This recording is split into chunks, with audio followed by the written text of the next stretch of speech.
Since Evander Kane seems to be a rather hot topic at the present moment, I decided it would be only fitting to make a video such as this. In case this is your first time stumbling upon this series, we're going to take a look at a handful of times that Evander Kane got it handed to him. We'll be ranking each incident accordingly by the intensity and repercussions from each incident. And with that, here are the top 5 times that Evander Kane was destroyed.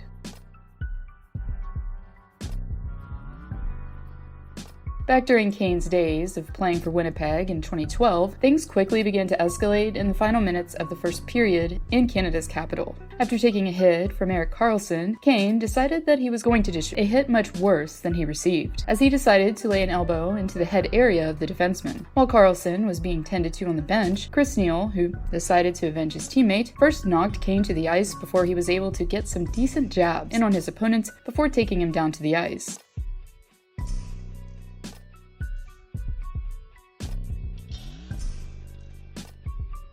At 6'9", Zdeno Chara has been towering over his NHL opponents now for decades, and during his lengthy career, he's built quite the reputation for being that one guy that you just don't want to mess with. Therefore, you have to at least give Kane some credit here, as he displayed some real courage while deciding to engage with the defenseman. Kane, who only was able to get a shot in on Chara when he was down, didn't have the same luck once they dropped the gloves, as Kane was dealt countless jabs by his opponents until the officials intervened.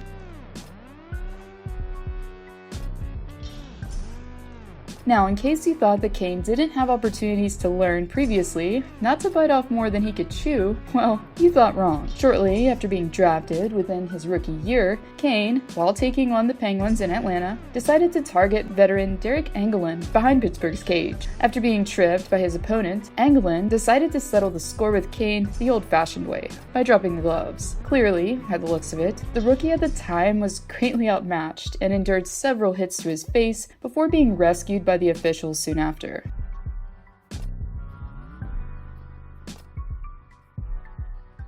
During the World Championships in 2012, while taking on Belarus, as Kane was focused on moving the puck up ice near the boards, in the second period, former NHLer decided to lay into Kane from behind, which resulted in Kane's shoulder taking on most of the impact. Kane became briefly incapacitated as he fell to the ice in pain. For his actions, was dealt a game misconduct on the play.